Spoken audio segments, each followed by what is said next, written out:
Get her rolling here. We have reached episode 90 of the Three Guys Talking Ball podcast.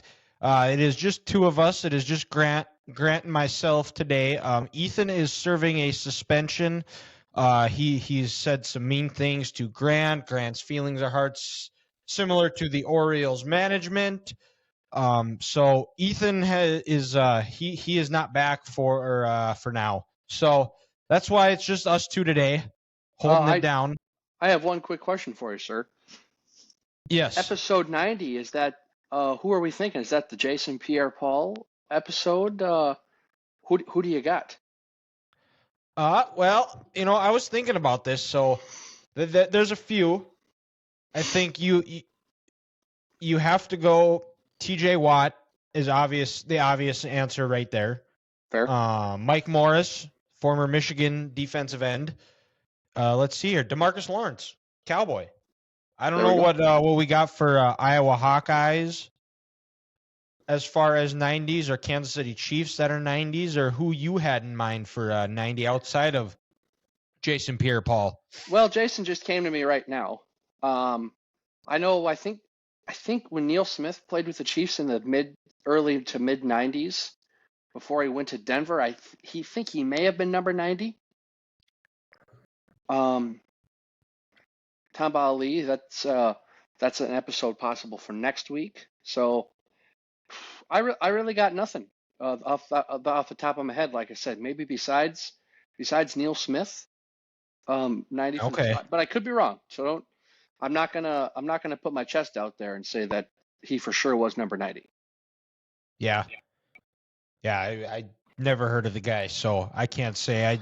TJ Watt, he did go to Wisconsin, but the Watt family is very hard to root against. So out of respect, I think we do name this the TJ Watt episode.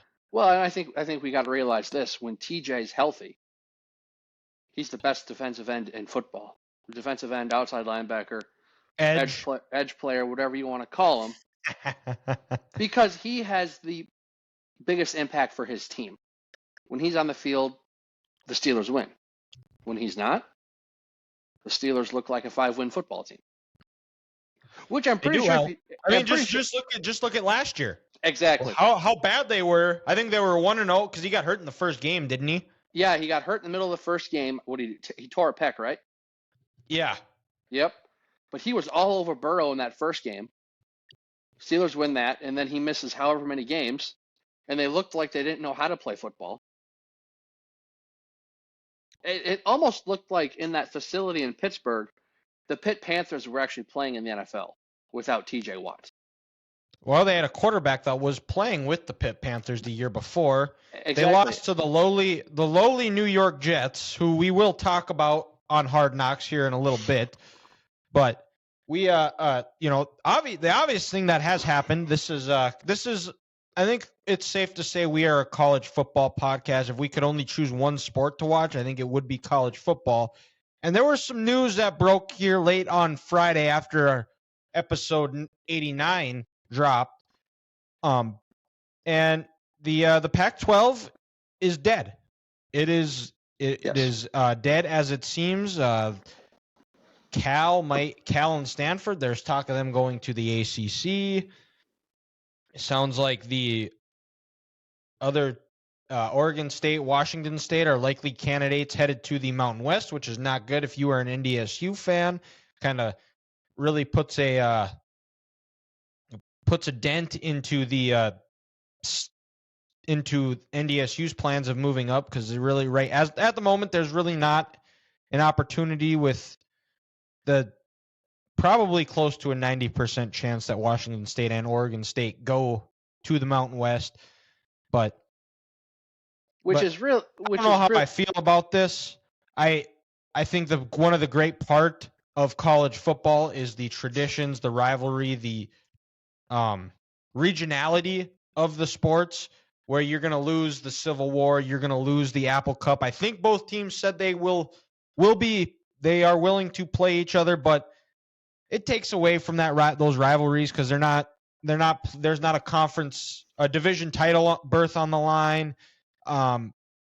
It's just a game. It still means a lot, but We almost have the NFL in college sports the way the conferences are now set up. Exactly. Because Dylan, to your point, let's take it back last year to the Civil War with Oregon and Oregon State, that game in Corvallis. The Pac-12, they changed it up last year where it was the top two teams make it. They got rid of the North and the South because in our Pac-12 title game last year, we had Utah, USC. When they had the divisions, both of those teams were in the Pac-12 South. Oregon State upsets Oregon week 13, rivalry week, and kicks Oregon out of a Pac-12 title game. That's huge. That's Oregon State gets momentum going into this year. They get DJ Uiagalelei to transfer there, be back on the West Coast, maybe a little closer to his Polynesian family. It means so much more when you play that game in November because teams are ironed out. They know what they can and can't do well. If you play this game week 2 or week 3, it's going to be bad football. Like Iowa State is important in week 2 and week 3 because they're not in the Big Ten. So I understand that's why when you have to play that game week 2, week 3. But could you imagine if something happened to the Big Ten and Michigan and Ohio State played on September 16th? Yeah, I don't want to think about that. It'd be awful. And I'm not trying to compare Oregon and Oregon State to Michigan and Ohio State because it's nowhere near that. But for those fans up there, it's a big deal. You're getting close to the holiday season. The regular season is over. There's been some years probably where Oregon State didn't have anything to play for, but we're thinking, let's beat Oregon. So it's ruined. It's like you said, it's kind of ruining college sports in that aspect. And then also, I feel bad for Oregon State and Washington State because out of nowhere, they're not going to be in a top conference anymore. They're going to be put in the lowly Mountain West when they were in a big boy division. In Oregon State's getting better. Washington State, for a couple of years with Mike Leach, almost had a chance to play in a Pac-12 title game by winning the North Division. But then in the Apple Cup, they couldn't beat Washington. The Huskies beat them, and it's kind of sad for those programs. They were playing the best of the best, and now they got to dip down to play the Mountain West. And Boise State's not what it used to be. Fresno is, Utah State, Colorado State. I mean, these Washington State kids, they can't get fired up for this, like when they're playing Utah, USC, and Oregon in Washington every year. It's just not fair. No, it's not. And it's also the football is going to be fine. That's going to go on. I mean, these kids are used to traveling cross country. They're going to miss a Friday of classes. But you what's not thought about here is all the other sports, the softball, the field hockey, soccer, all your, I guess, in a sense, your non-revenue sports where you're going to fly out on a Tuesday and most of these flights, they're not chartered. You're flying on an airline, you're flying with regular people and you're going to be away and you talked about Eli Drinkwitz, brought up a really good point. And I don't know if you have or if you've seen it, but he talked about, I'll read it here. He said, "Did we count the cost for the student athletes involved in this decision? We're talking about a football decision, that's exactly what it is. And that's what powers most athletic programs is a good football program. But like we said, they won't be affected by it at all. But he brought up this aspect, and it's very true. It talks about, do you know what the number one symptom of or cause of mental health is? It's the lack of rest and sleep. Traveling in those baseball, softball games, they travel commercial. They get done playing at 4. They got to go to the airport. They come back. It's 3 or 4 in the morning. They got to go to class. I mean, did we ask any of them? I don't worry at all about the game. That the game is going to be strong. Football is going to be fine. But did we consider the people that we are entrusted with? Did we consider the student athlete? Well, no. Nobody ever considers the student athlete. This is all about lining the big wigs' pocketbooks, which they are already rich. And going back to the Pac-12, this is all because they weren't able to get a TV deal because the last 2 commissioners they hired were absolutely airhead and incompetent, where they couldn't get a TV deal. Larry Scott thought that, let's base our headquarters in San Francisco and tech in Silicon Valley, where nobody likes football or knows what football is, for that matter. And basically, and for the most part, those people in Northern California probably hate football. Well, it begs you this question: why wouldn't the Pac-12 put their headquarters in Seattle? With Seattle, Los Angeles, one of those two cities. I would maybe go Seattle, just because in Los Angeles there's so much going on. And I understand when USC is on, there's 4 programs in this country that are better than them in terms of a national brand. But if you want to matter, go to the Northwest, where you have the University of Washington and you have the Seattle Seahawks.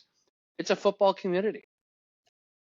But yeah, in San Francisco, where, like you said, it's tech driven, and people don't like college football out there. Go look at Cal Stadium and Stanford Stadium. There's nobody there. Nobody's there. Andrew Luck tells a tremendous story about how he went on the road and he came back at like 2:00 on a Sunday morning. His roommates were getting in from a party, and they're like, "Where were you all weekend?" We had a football game. Oh, I didn't even know you were on the team. Like, that just shows how little Silicon Valley cares about football. Oh God, yeah. And the more you invest into the fans and you invest into the kids, the money is gonna come.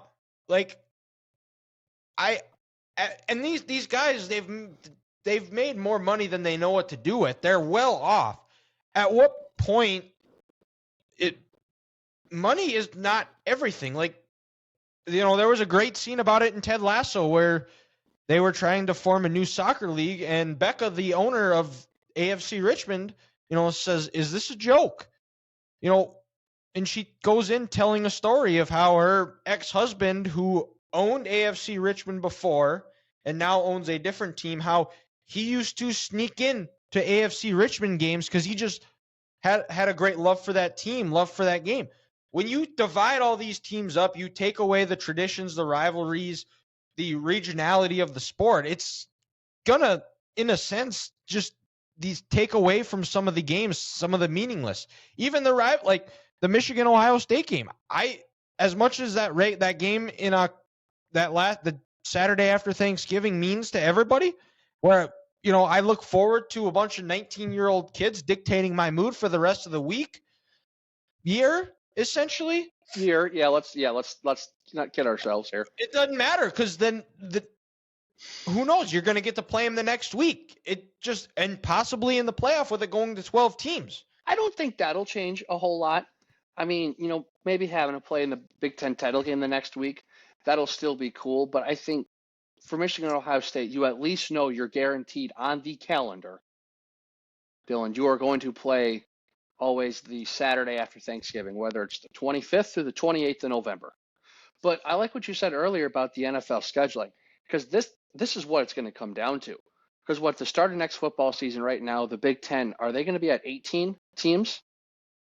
Yes, because Oregon and Washington are going next year as well. So I'm guessing 18 is probably the number the Big Ten doesn't want. Let's not kid ourselves here. They probably want closer to 20. And why do I say 20 with the scheduling? Because that way then you can have either 5 divisions of 4 or 4 divisions of 5.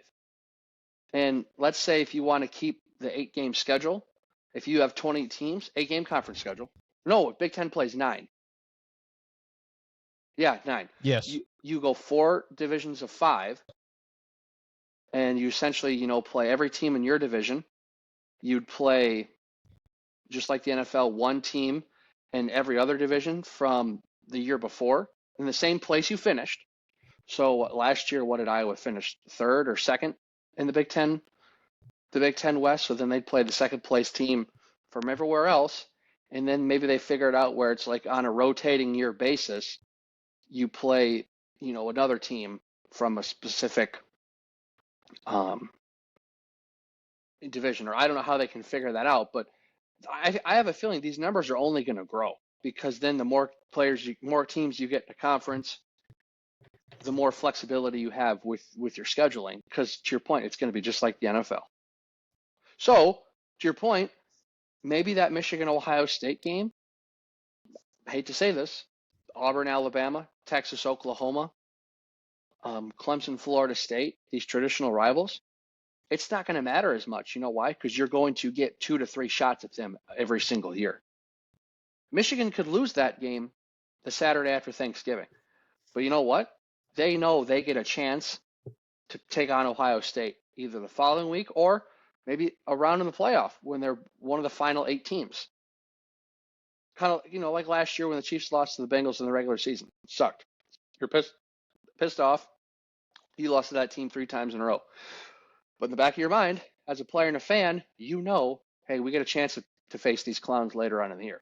And then if you win that second game, it means more than the first one. So I think, to your point, it's going to take out some juice on these rivalries because then you can't, as a team, have that countdown in Michigan's locker room, hey, 14 hours and 12 seconds until we play Ohio State. Is Ohio State going to want to walk around and take out every single letter M on their campus 3 times a year with red sticker? No, that's going to be a lot of work. So you're spot on right there. They can't even do it once. They are always, if you ever go look at them, they always seem to miss like 1 or 2. And to do it 2 or 3 times, it's just going to get sloppier and sloppier. Well, exactly. But you probably don't realize how often you use the letter M until you need to cross out every single letter M on your campus with a campus of over 60,000 students. So it's a big campus. I'm not saying they're smart because they're not. Ohio State is not a good institution, but it's a big building. It is, and they're actually going to be looking for a new AD. I saw Gene Smith is stepping down at the end of July of 2024. Why is that dude, that GMs or ADs always retire at the end of July? Why is that? I think that's when like their fiscal year ends, possibly on July 31st. And the school year's over, so probably bring in the new one, depending on where they bring him from, where he can move in the beginning of May or June and kind of get him acclimated to kind of how things are done, procedures, all of that. Gene can be basically a consultant for him his first month on the job. Makes sense. I also saw an interesting comment here from John Canzano. He tweeted this out that he was talking to a longtime college administrator about the realignment madness. And this gives me hope. And I hope this does happen because I want to see it go back to some more regionality. As I've said, I don't like it, but it's here and there's no sense in complaining about it. So here, play who's on your schedule, beat them. If you got to beat them more than once, do it.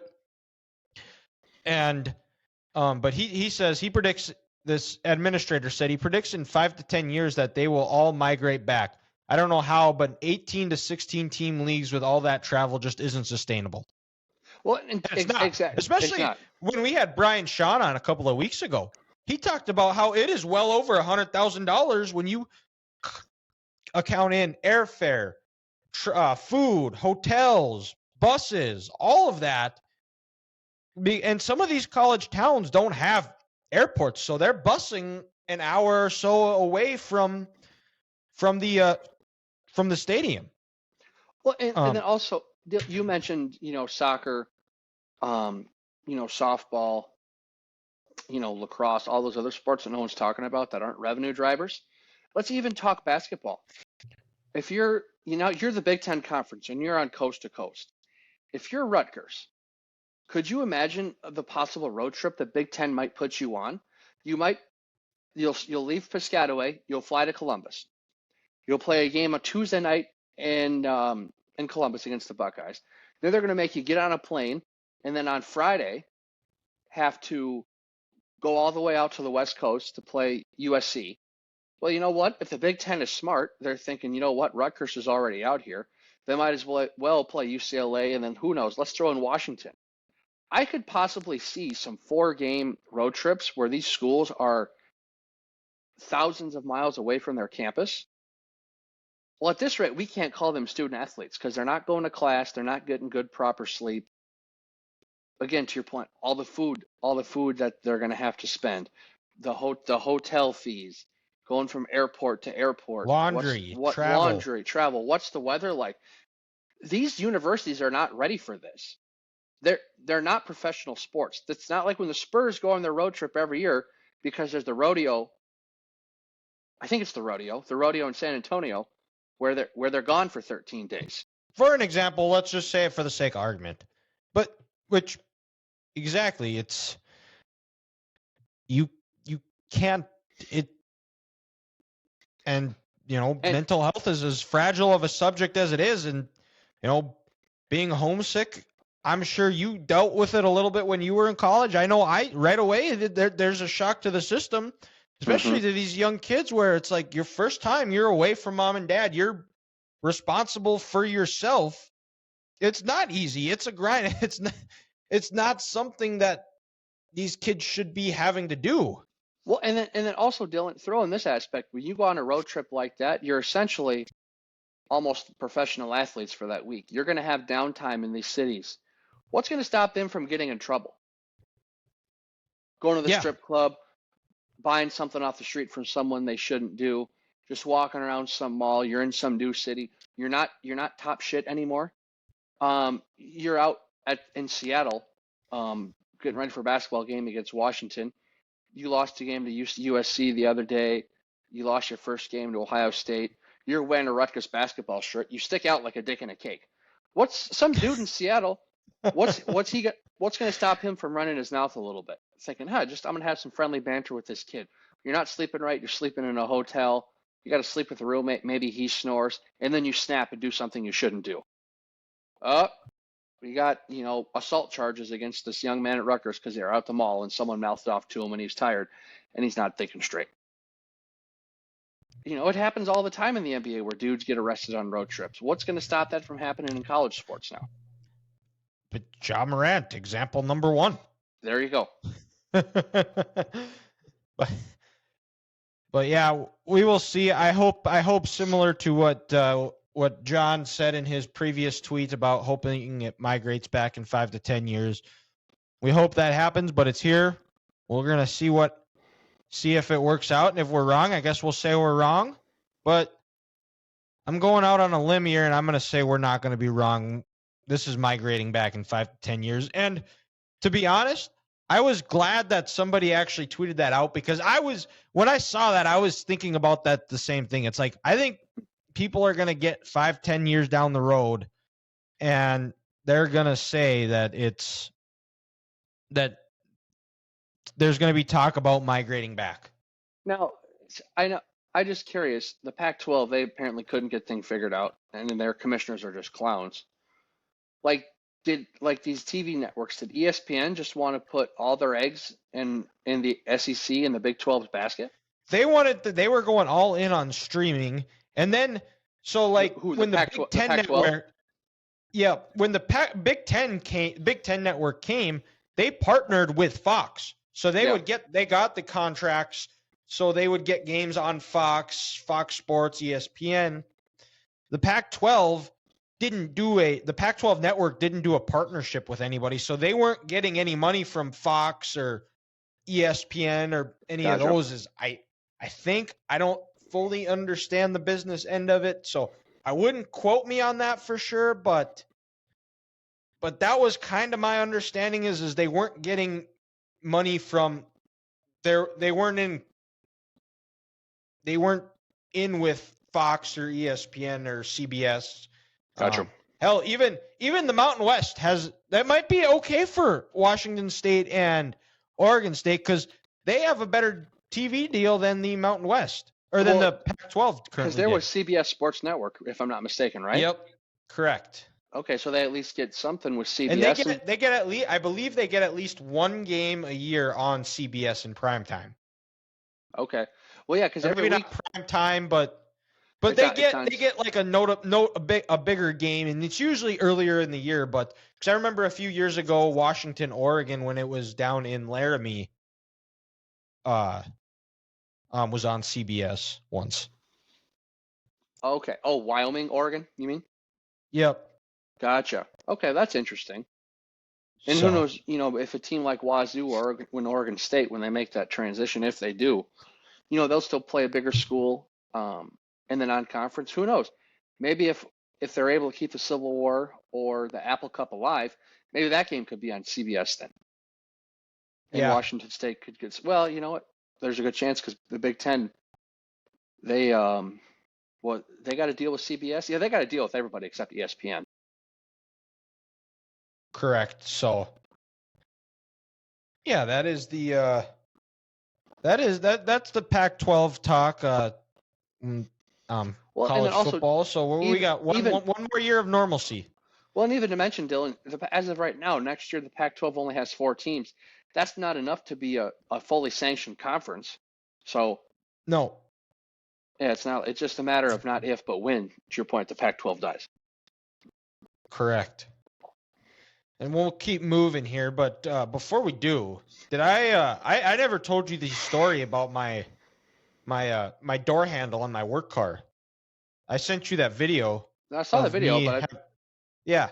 So what happened is I was in Medora last Wednesday, and I'm getting out of my car, going into an account. I open the door. All I hear is like a crunch, crack, something along those lines. And I look at the door handle. The door handle is sticking out. It's not flush with the door. I'm like, are you kidding me? I try like opening it, not opening at all. Mm-hmm. And I kind of open it, and I kind of am looking, trying to see if I can find the part.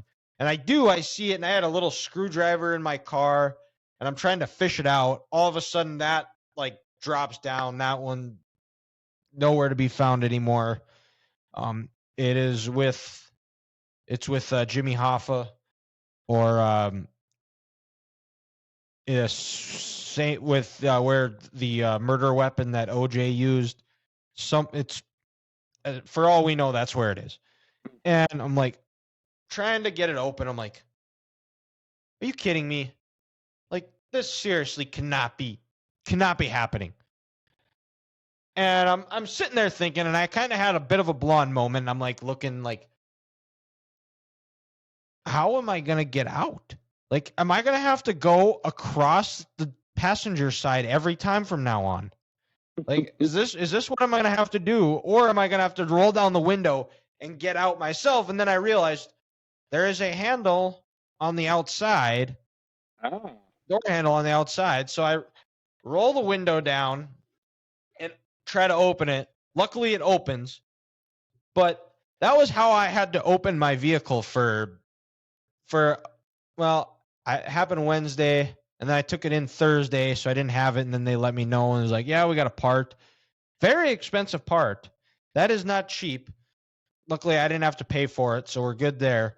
But having to roll down the window, the most annoying part is I turned my car off, and then I try to get out, and then I'd realize, oh, my door handle doesn't work, so I got to turn it back on, roll it down, get out, open it, and then make sure I roll my window back up.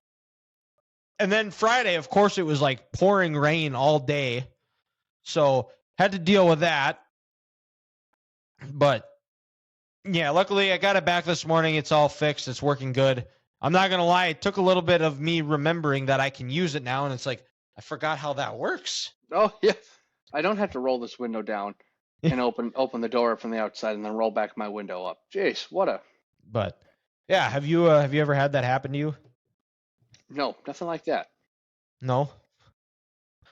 Nope. Door handles have always worked. I think when I was younger, my folks once, or someone jokingly, put the child lock on the inside of their car. Oh. So I couldn't open it, and I was just like, "What is going on? Why can't I not get out right now?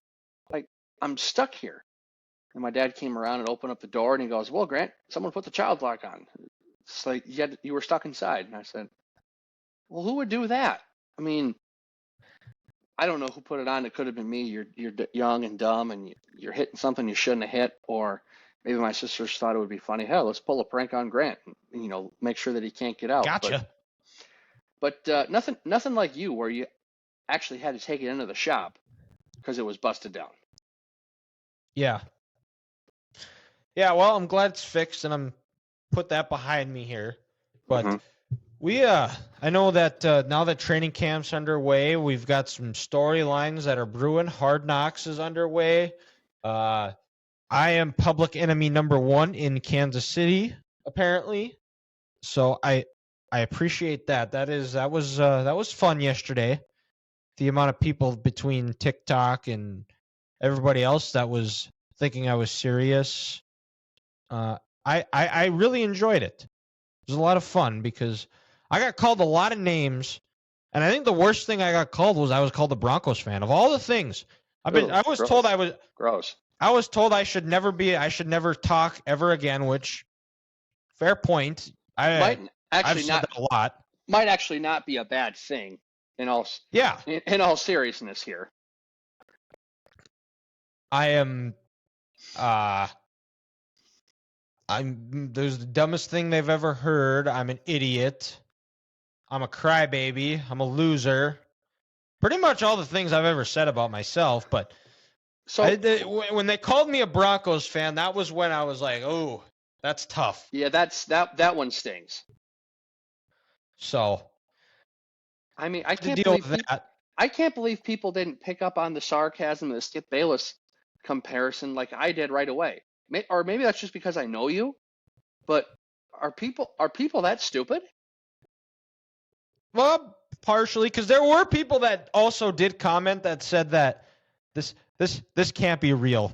There's nobody that's this dense. I was like, and that was a lot of my response to a lot of people. I was like, well, someone has to be the Skip Bayless of the show. I mean, Skip hasn't been on air in a month and a half. So we need someone in the airwaves and on the internet talking like Skip. Has horrible takes. Just remember, Johnny Manziel will be more famous than his buddy and LeBron ever will be in the city of Cleveland. Skip Bayless said that himself. Yeah, that documentary. I think once we're done recording here, I think I'm gonna go probably watch that tonight. Have you gotten a chance to watch that yet? No, not yet. If I'm not mistaken, does it come out yesterday or tomorrow? It came out yesterday. Yeah. Oh, that's right.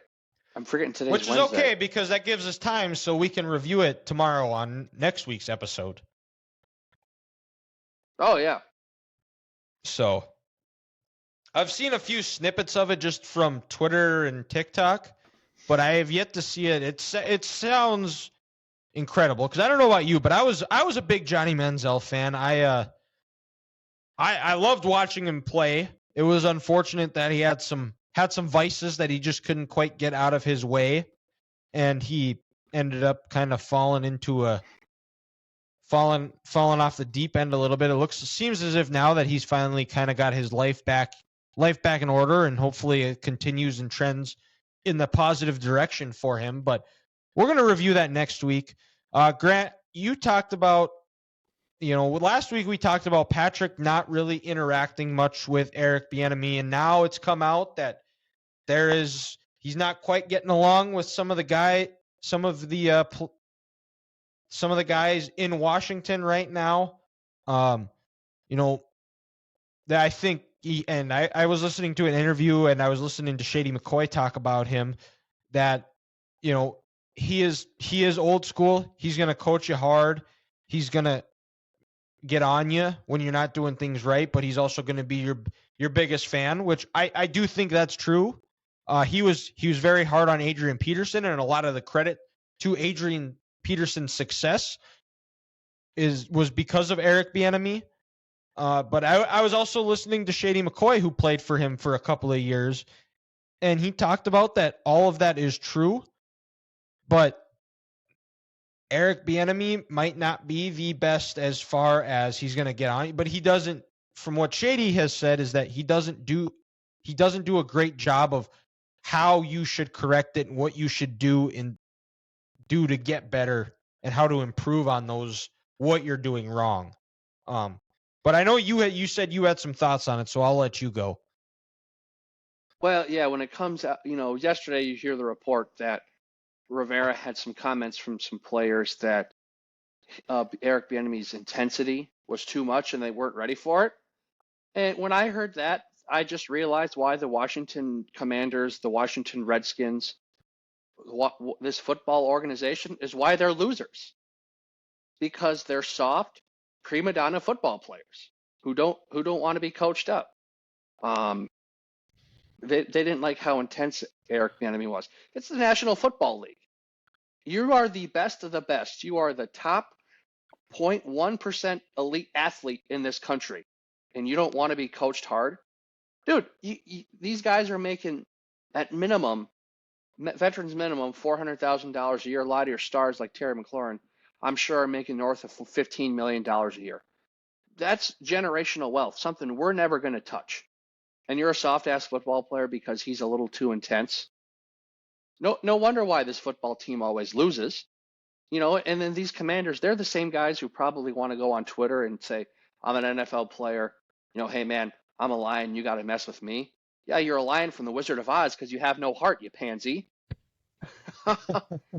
It's just, like I said last week about Bieniemy, Adrian Peterson, Jamal Charles, Charkandrick West, Spencer Ware, Isaiah Pacheco, Jet McKinnon off 3 ACLs, Chester Taylor for 1 season in Minnesota.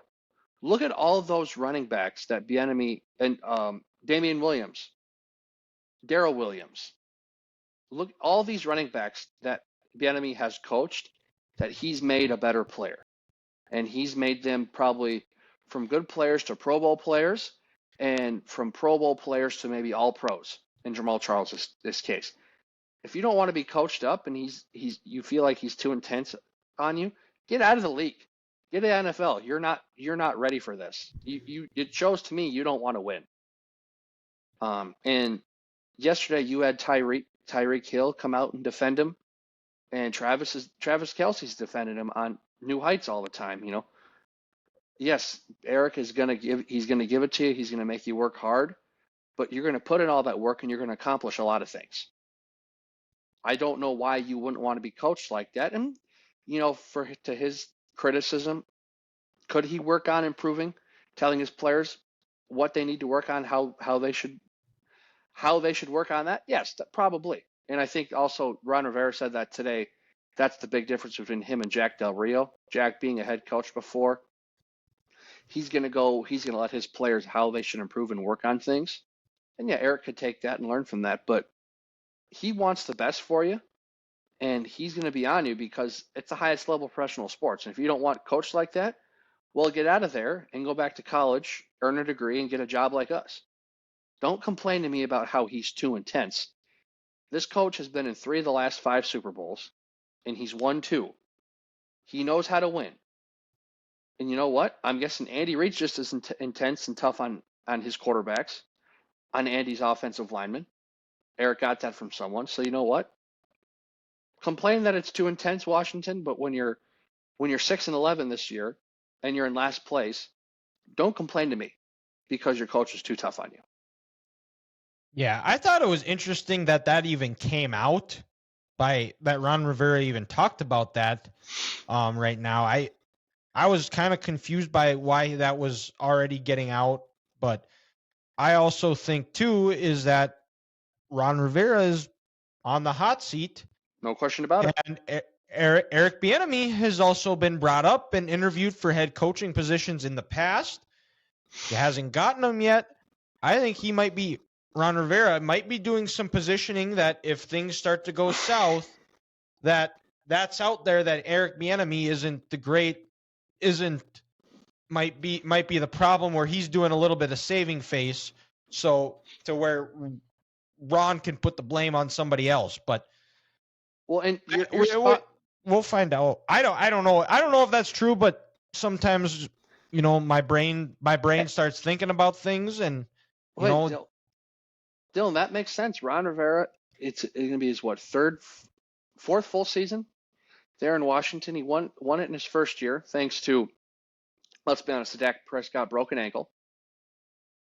And He's lucky that Alex Smith kind of came in and was able to save the day on one leg. But besides that, has been a big letdown these last 2 years in Washington. And new ownership, Dan Schneider is finally out of there. You're telling me this owner who owns the 76ers, and I think is it the New Jersey Devils, and then Magic Johnson and other people, they want to win too. And if Ron can't prove it, guess what? There's the front door. Thanks for everything. We'll see you later. Look what happened in Denver. They had a new owner after Nathaniel Hackett was hired last year. That was a disaster. He was shown the front door. It's professional sports. So you're spot on, Ron. He's got a little cleanup, and he's got to worry about for his job himself. Yep. And good thing you brought up Nathaniel Hackett and the Broncos, because episode 1 of Hard Knocks was last night. And I'm not going to lie, I thought the first episode was really good. I enjoyed Robert Salah's opening speech about how the only bird brave enough to land on try to attack an eagle is a crow. And when it's pecking at its neck, the eagle just flies higher and higher until the crow Suffocate falls off and dies. And I like that message. And you want to be more like an eagle, and you want to fly and suffocate the crow. All the negativity, which is what the crow represents, you associate a crow with, is negativity. Just preys on the dead animals. In a sense, a bully of the birds. And you want to be the eagle. You want to fly higher. You want to rise above the adversity, if you will. I thought that was a really cool message. But I don't know about you, Grant, but the way the rest of the episode went, I felt like I was watching a Fox game called by Joe Buck, where Aaron Rodgers was just had his pants off and just exposed, and Joe Buck was just deep-throating him. It was the Aaron Rodgers show, and it was all about Aaron, and it was like how great he is and how special of a player he is. I'm right there with you. Going into it, we knew who the star was going to be. We knew they were going to highlight him. And the first glimpse of actual football you see on Hard Knocks is Aaron coming out of the locker room with shorts on and a jersey and a helmet, no shoulder pads, and you hear the Aaron, Aaron, Aaron. And then, he's saluting the crowd. And then his teammates are starstruck. They go, man, I've never seen that before in practice. Man, that's the Aaron Rodgers effect. Holy shit, we got Aaron Rodgers. You knew it was going to be all about him, but after one episode, and maybe this is HBO's fault, maybe this is just who the guys on the Jets have, but they don't have many big personalities, it looks like, maybe besides Sauce. Like, Garrett Wilson was a stud last year, and he's going to be a stud, but, they showed how he was doing some stuff with Dunkin' Donuts, but C.J. Mosley, didn't hear much from him. Quentin Williams, not much. Breece Hall. Talked about going to Broadway play, taking the linemen with him to Broadway. Yeah, Solomon Thomas was taking guys to Broadway plays, and since he doesn't even have 10 sacks in his NFL career, since he was drafted at 2nd overall, he should probably focus more on football because, like Garrett Wilson said, the main thing is the main thing, being football. But yeah, it was just the Aaron Rodgers show. But we had to expect it. We had to know that. The only reason the Jets were on there was because Aaron was there. But man, I tell you what, Aaron Rodgers can absolutely sling the football. Oh yeah, my God, some of them passes you were just like, he has to be the best pure passer this league has ever seen. It is. He is. It's just incredible. Comes off as a very likable guy too. He is probably 10,000 times more likable now. He actually became a lot more likable during the COVID year when he would go on Pat McAfee every Tuesday and talk and shoot the bull with Pat. That was kind of where it was like, okay, this guy seems pretty cool, but he still plays for the Packers. I don't know. Like, I can't cheer for that trash organization. But in those mouth breathers in the state of Wisconsin. Yeah. But you know what? Now he plays for the Jets. I have nothing against the Jets. They ain't done anything. They haven't won a Super Bowl since the third one that ever happened. It's been so long. Aaron seems like a great teammate. He was out there. He was, he's a mutt. And since I guess I'm the number one, the certified Patrick Mahomes hater on the internet. That is you. That is you. You and Skip. Yep. And you know what? There's a huge difference. In quarterback, you never saw Pat Mahomes going and talking with the quarterbacks or with personnel, equipment personnel, wishing guys happy birthday, greeting everybody, talking to them, You never saw that out of Pat Mahomes. But Aaron Rodgers, he was wishing guys happy birthday. He was defending his offensive coordinator, something you never saw Patrick Mahomes do. I mean, Aaron Rodgers is 10 times the person Pat Mahomes will ever be. Well, and Pat Mahomes doesn't have a handshake with the number one corner on his team where they're sitting back and they're smoking a doobie at the end. I don't see Pat Mahomes. I don't see. You never saw Aaron Rodgers ever sighed and complain when somebody in his family wanted to take a picture with him. Exactly. And Aaron even publicly said, he goes, you know what? People view this as a distraction because they think the cameras are on, and it's not going to be a distraction for me because people over these last couple of years know what I like to do off the field. Yeah, that's right. But gonna be excited. I think we haven't gotten really an introduction into some of the borderline roster players. I think we're gonna see more of that in the coming weeks. Zach Wilson, you saw the dynamic between him and Aaron giving each other crap about their arm sleeve length. But outside of that, I'm interested to see some undrafted guys, see how they're going to end up and see who they decide to feature. Well, and I'm also excited to see Breece Hall's recovery. Because unless you're Adrian Peterson, that first year coming off an ACL is always hard. And let's be honest, he was probably on pace to be the Rookie of the Year last year. Sorry, Garrett Wilson. But, Breece, his ACL decided to go out and he was done for the year. So I want to see how I want to see his recovery from that.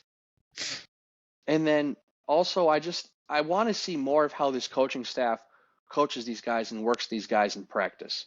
Because we didn't get a whole lot of that right now. It was fun last year just to see how intense Detroit was and the competition between Deuce Staley and Aaron Glenn. Looking at it right now, the Jets, they seem like a real laid back coaching staff, laid back team where their best players set the tone. Like Robert Saleh and his staff, Nathaniel Hackett, they don't have to set the tone because they almost let the players do that. So it'll be interesting to see, as we get closer to the season, if they show more of that or if it's just going to be kind of, the Aaron Rodgers show and maybe some other players on this team, because every year there's a star of Hard Knocks. Some year, like Rex Ryan and Dan Campbell, it's the coach. And then some years, like when it was in Cincinnati with Ocho Cinco, it's all about the player. Stay tuned, folks. Stay tuned indeed. We'll have a recap of episode 2 next week. Winning Time is also out. I will be doing, Grant and Ethan have not watched that yet, but I'll be doing recaps of the show every Sunday. So stay tuned on TikTok and YouTube Shorts for that. But with that, Hard Knocks. And I guess we'll just stay in the training camp. We'll stay in the training camp. I don't know what category of sorts. Realm? Yeah, that's the word I was going to go with. Yeah. And we'll go over to Grant for a training camp story from Mankato. So it's kind of just like last week. I got 2, and last week both of them revolved around autographs. Well, this week they're going to revolve around just kind of some off the field stuff and seeing these guys as humans. And actually, the first one, I'll never be able to forget this until the day I die. It was one of the first padded practices in Mankato, And this was still when they were allowed to do two-a-days before the NFLPA came in and said, we can't do that. So, it gets hot in Mankato in the summer, but not like, the Florida, Atlanta, Texas, Louisiana heat in this country. So, the Vikings, they'd always have a padded practice in the morning, but the one in the afternoon was when the tempo really got picked up because it was during the hottest part of the day. So, they went from, got out to stretch at about 2:45. Practice started at 3. Players were done at 5:30. So for that, let's say Tuesday. After training camp, I can't remember, me and some friends, me and family members, we were like, you know what, there's a Chipotle right across the street. Let's get dinner there. So after the crowd of people leave, we go to Chipotle, we have some dinner. We're just kind of hanging out. As we're about to finish up our food, I look to my right and I see this absolute mountain of a man come in, and it's Phil Loadholt. 6'8", 330 pounds, biggest human being I think I've ever seen in my life. I mean, the dude looked like two of me, and I'm no small person. But what does Phil Loadholt get as he's sitting down, Dylan? He has on his plate not one, but 2 burritos, and then a burrito bowl. And I'm sitting back like, there's no way this man is going to finish this. So me and the company I'm with, we find an excuse to stay there and maybe take a little longer to finish our food and refill the pop just to see if he's going to absolutely take this food down. Within 5 minutes, he takes the first burrito down. And I'm sure both of these were double wrapped and they probably had double steak. So this dude, he had to have at least like 6 servings of steak, plus 4 tortillas, all the rice and all the fixings. Takes the first one down in 5 minutes. Second one, again, he takes it down in 5 minutes. And I'm like, that bowl's got to be to go, right? Like a late snack tonight, throw it in the dorm fridge. Nope, he finishes the whole thing. I'm just in awe, like, I can't believe this man just did that. Back in high school, you give me a double wrap burrito, I was struggling towards the end to finish that. As I've gotten older, I could take that down no problem, but I had a hard time taking one of these down. And he did another burrito in a bowl. That's when it really just clicked to me like, okay, these guys are different and they can take down a whole bunch of food. It was just incredible. And then a couple of weeks later, Ben Lieber came in, and the same thing. And he only had 1 burrito and 1 bowl. Only one of each. Only one of each. Yeah, what a softie compared to Big Phil. Yeah. It's just like, this is incredible. Like, I can't imagine what it would be like for them grocery shopping in the middle of the week, or just the poor cafeteria workers at the facility. Oh, jeepers, criminy. That is a lot of food, a lot of calories. Yes. But when you're 6'8", you need that good nutrition. You need to refuel your body up, and there's no better way to refuel your body than going to Chipotle. Exactly. And that's just a free ad there because we love Chipotle. You're damn right we do. And let's not forget, this was during the 2-a-day time. So they were in the hot sun for probably 5-6 hours that day combined. And it's not like he was going up against scrubs. He's practicing against Ray Edwards and Jared Allen. I mean, these guys are giving it to each other. These are Pro Bowlers and all pros going at it back and forth. So he deserved that meal. I'll say that. That's right. That is right. And then this, the second one, Dylan, I'm sure you've heard this before, but it's too good. It's too good not to say. And once again, it involves Adrian Peterson. As we know, Adrian Peterson on the football field, top 3 running back of all time. Adrian Peterson off the field, maybe not the best human being out there. So, and this is a story from one of my old dad's coworkers who worked in the meat department, who went to MSU at the time. He was, 21, 22 years old, college student, working at the Hy-Vee meat department. But he was up at the Quick Trip up on campus one night.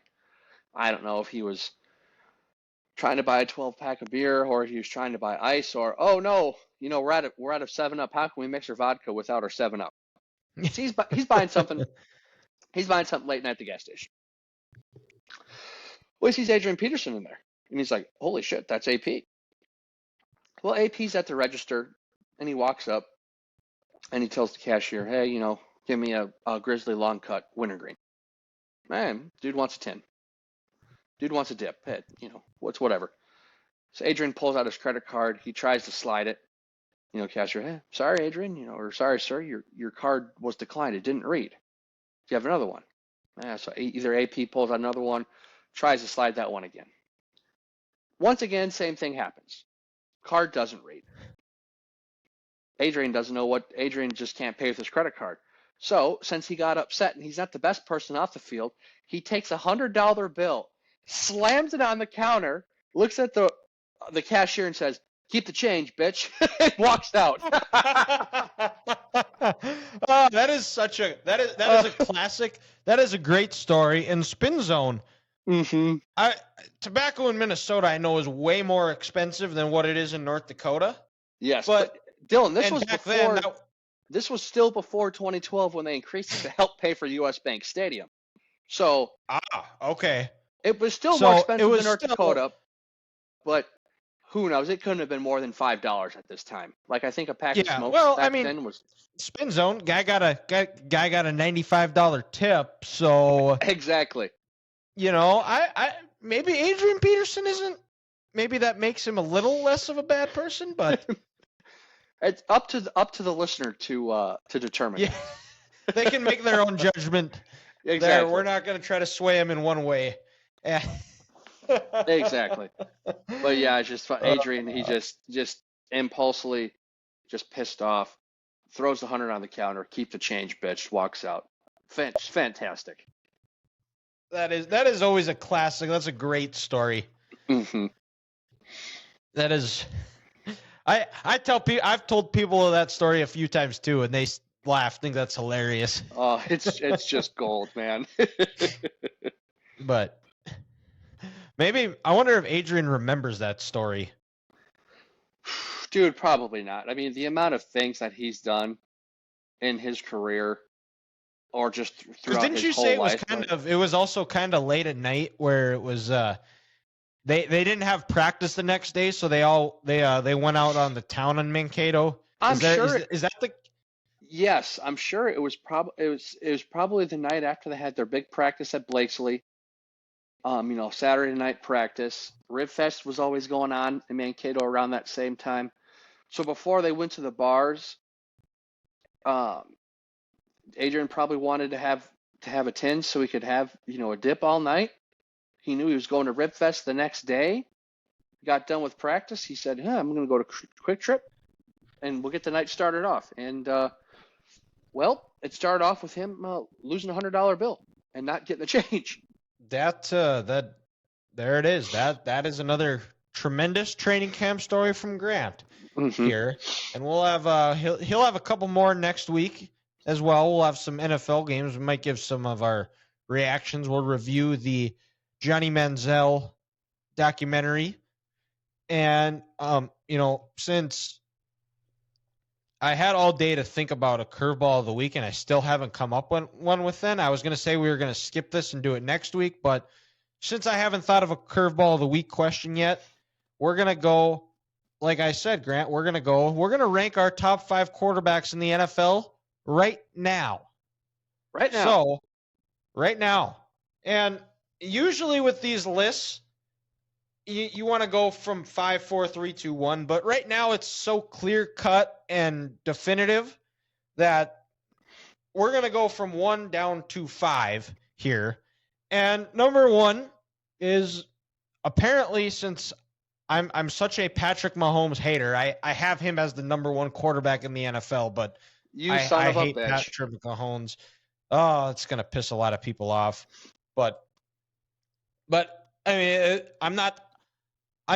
I would like to say I'm more of an underachiever, not an idiot. And I mean, Pat Mahomes, his record speaks for itself. And he is the clear-cut number 1. But after this is where it gets tricky. This is where the fun begins. This is where the fun begins. And after last year, Number 2, I have Joe Burrow. Led the Bengals, a team that hadn't won a playoff game since the 90s, and he brings them his essentially his first full year as a starter, bringing them to the Super Bowl, brings them within a game of getting back there again the next year. I think he has 2. Goes into Buffalo and dominates the Bills. And I have Joe Burrow at 2. Number 3, I have Aaron Rodgers. As we said, the guy can still sling the ball, throws a beautiful spiral, just the greatest natural thrower of all time. Aaron Rodgers is 3. I think he still can sling that ball around. And 4, I don't have a 5. I have 4A and 4B. Ooh, interesting. I think Josh Allen and Trevor Lawrence are both at 4A, 4B. I think Josh Allen has regressed. I think the lack of a running game is really holding him back. Without a true number 1 running back like that the Bills have, they refuse to run the ball. He is their only primary source of running the ball. And you can tell as the season has worn on the last few years, both divisional losses where they've lost out, you see some regression. And the way Josh Allen plays is he is 1 hit away from not playing the rest of the season or possibly further on down the road. He's getting very dangerously close to Cam Newton, where his body's just slowly going to fall apart. Yep. And then at 4B, I have Trevor Lawrence. He goes his rookie year, you can just cross off. He had Urban Meyer, that was an absolute disaster. That was terrible. But he's going to give us a good documentary here in a couple of weeks, so maybe we won't. I don't know if we'll forget. People can forgive him, but he's going to give us something good, something to talk about. So, and something that we grew up and watched. So, something people will forget about his time in Jacksonville. But he is a tremendous leader. Guys rally around him. He finally has an adult, a grown-up, a guy that actually knows his way around the NFL, who was not a rookie head coach, if you will. I think him and Doug Peterson are going to be running the AFC South for the next 15 years. I think, and then he gets Calvin Ridley. The team took a gamble on him. I think that's going to pay off big time. And I would not be shocked if we see Trevor Lawrence by the end of the year, that we have Trevor Lawrence at 4 and Josh Allen at 5. And right now, if we had to rank the QBs from last year, I would probably go Pat Mahomes 1, Joe Burrow 2, Josh Allen 3, Trevor Lawrence 4, probably Justin Herbert. Aaron Rodgers didn't have a great year last year. There was a lot. But if we're talking just talent, Aaron Rodgers has to be in that conversation of a top 3 quarterback, and that's where I have him. But for me, I have 4B, Trevor Lawrence, 4A, Josh Allen, 3, Aaron Rodgers, 2, Joe Burrow, 1, Pat Mahomes. You know what's interesting about your list, Dylan? That's all AFC quarterbacks. Yeah. But that's where all the quarterbacks are. You can't argue with that. So, great minds think alike here at number 1. I mean, it's Pat Mahomes. It's not even close. 2 Super Bowls, 2 MVPs, 2 Super Bowl MVPs, Offensive Player of the Year. You despise him. What else can the guy do in his career? He's done it all. And his biggest accomplishment is getting the people of Kansas City to believe that you think he's arrogant and a bad teammate and a bad player. So it shows he's the best guy out there. Joe Burrow is the clear-cut number 2. What's interesting is if we didn't have in the fourth quarter of the AFC title game, if we didn't have a Brian Cook tip pass interception to Joshua Williams, a Chris Jones sack, a Sky Moore punt return, and Joseph Asai getting a little too aggressive, we could have Joe Burrow at number 1 right now because he was trending there. Once the Bengals got everything figured out last year, their offensive line had some cohesion. They won, 9 games, 12 games, and 10 of their last 11 games. Joe has changed that franchise. He's changed that city. He's got that California cool, even though he's not from California. He looks kind of just like a psychopath out there where he knows he's going to rip your heart out, and he's so stone cold about it. And he's gonna smile doing it. And he's gonna smile while he's doing it too. And he's gonna have that shit-eating grin he has too. Exactly. And no white man. And if he went to Ohio, if he finished his career at Ohio State, would absolutely hate the guy, but he was smart and left. And he got out. And you know what? Credit to Joe Burrow here for this. Not only has he changed the city of Cincinnati, he's changed that organization, which used to be a laughingstock organization. He's not afraid to go toe-to-toe with the best quarterbacks in this league, like you said. At Kansas City the last 2 years in the AFC title game, a divisional win in Buffalo, going up against the number 1 seed Titans 2 years ago. No white dude looks better smoking a cigar in this country than Joe Burrow. I don't know what right. I don't know what it is, but man, Joe Burrow, I wish I looked half as good as he did smoking a cigar. But God gave me a nice personality, so that's not going to happen.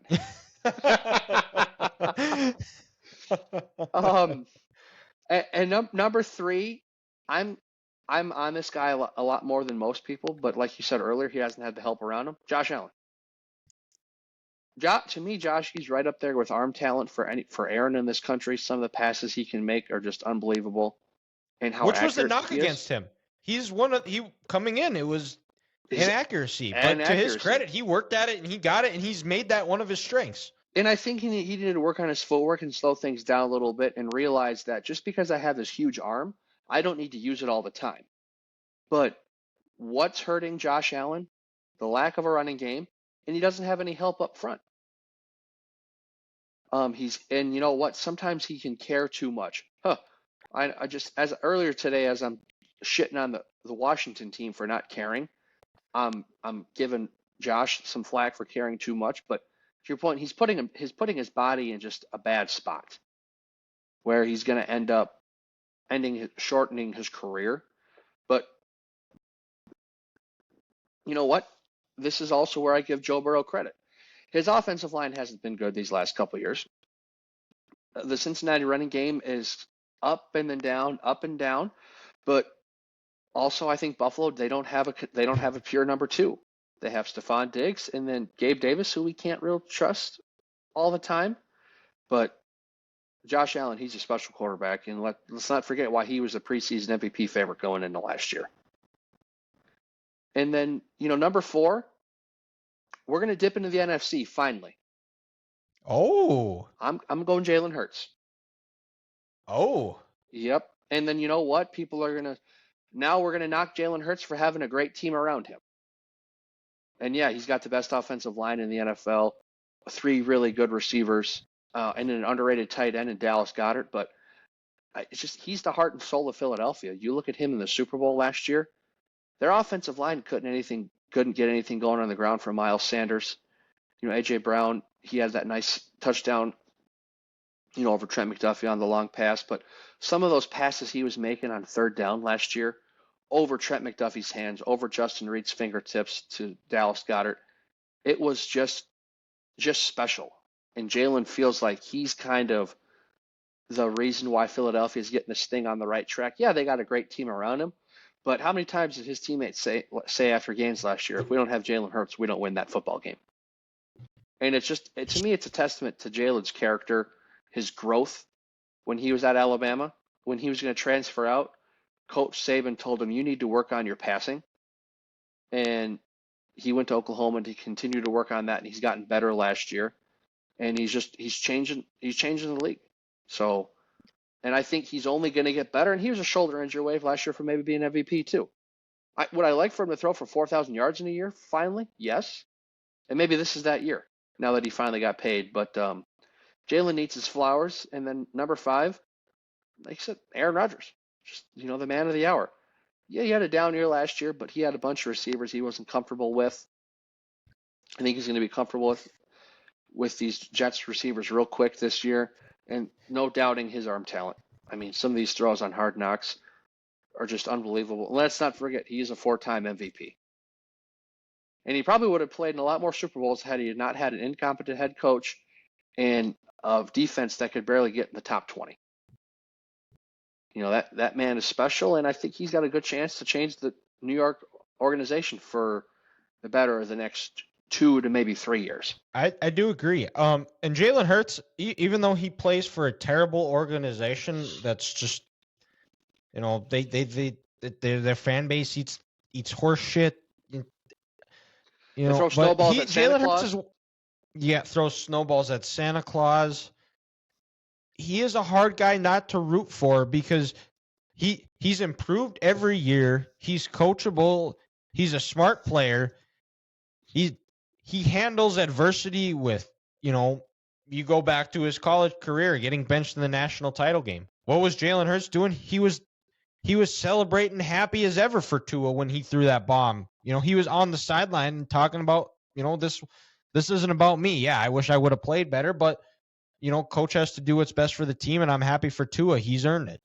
And then even, the year before, where Deshaun Watson goes down, gets a touchdown with about 2 minutes left, Jalen doesn't flinch. He leads Alabama down the field, and then he rushes for what he thought was the game-winning touchdown, and that Alabama defense let him down. And then Clemson scores with a second left to Renfro. Deshaun gets his national title, and Jalen's seeing the confetti fall on him. And even what Jalen did in 2018 against Georgia in the SEC title game. You're down 28-14. It's essentially a road game against the Dogs. They have revenge on their mind. You're getting barked at. And you're getting barked by 60-year-old men. Mm-hmm. Ain't that a concept? And there's part of me that does kind of wish I was a Georgia fan just so I could do that to people. Just so you could bark at people? God, wouldn't that be just the best? Go Dogs!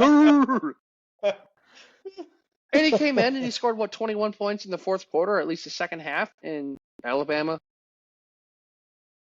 They go 13-0 in the regular season. Yep. And with that, that's our top 5 quarterbacks. Let us know what you think. Tell us if we're wrong or we're right. Definitely right.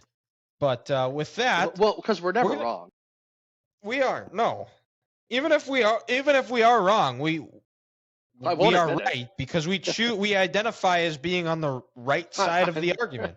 Exactly.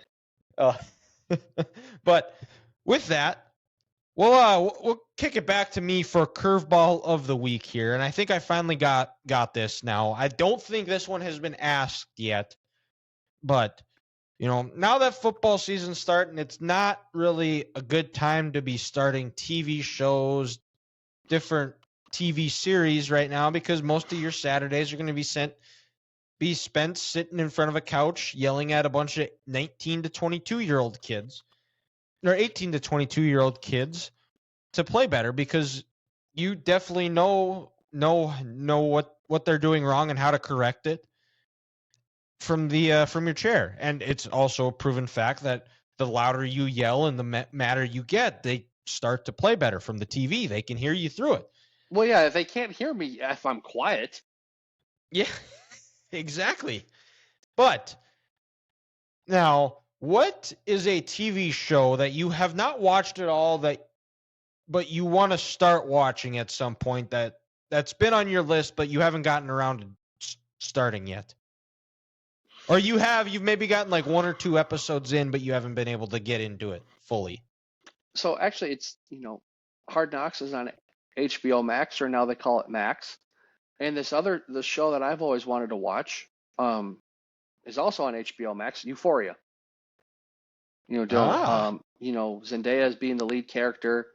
I know I think Haley Sweeney is another main character. It's just trials and tribulations of a group of high school kids with former drug addiction problems, and how they're trying to get through daily lives, and how that is so prevalent in today's country, today's world we live in, where substance abuse is at an all-time high, and there's people fighting this day in and day out, and it's not easy to try to fight against this and become sober. And I've heard that the show does a very good job showing that, and the characters do a nice job. That I really want to check it out. Okay, I got you. Yeah, I think I would also stay on Max or HBO Max. I can't remember what it's called, but Winning Time's going on right now. Season 2 Episode 1 was Sunday. Excited for episode 2. But I'll stay, and I think that there's the one that I really want. I've watched I'm 2 episodes in, and I just haven't gotten around to completely finishing it or getting myself to fully dive into it is The Wire. I really want to see that. And then another one I want to see is Succession. That series actually just wrapped up and concluded. So I want to see those two. Those two would probably be the top 2 on my list right now. Yeah, another one too would be Mad Men. I have never seen it. I think I'm about halfway. I was halfway through season 2, but it was also taken off Netflix. I think I can watch it on Prime with ads, but it's on Prime, yeah. So those are our 2 TV shows. Did you have any honorable mentions? Honorable mentions. I think the Lakers dynasty is one that I've wanted to watch, and then also I've tried to start this 3 or 4 times, and I only get to season 1. But Breaking Bad. Oh, my parents just finished that actually. Yeah, and a lot of parents can finish it. You can finish it. Yeah, I for some reason I don't know why I just can't. I always stop short of season 1. I don't know if I get busy or if I just don't think about it or what's going on. But yeah, that would definitely be up there because people say it's maybe one of the greatest television shows ever created. Yeah, I've heard that too. But that's one's probably also on my list as well. But with that wraps up episode 90 of the 3 Guys Talking Ball podcast. We'll have the segments of the show out on Friday. So you can check us out there. That'll be on YouTube. We'll be posting shorts, reels, TikToks, 3 Guys Talking Ball. You can go follow us on Facebook under that same name as well. And then on Twitter, Instagram, and TikTok at 3GTB Podcast. But like I said, that wraps up episode 90. Thank you guys for listening. And until next time, stay healthy. Stay healthy. I don't know what I was trying to go impromptu here and try to stray, and then I lost my train of thought. My brain's been going a mile a minute. We had started football, or junior high football started on Monday, so my brain's been all over the place. And until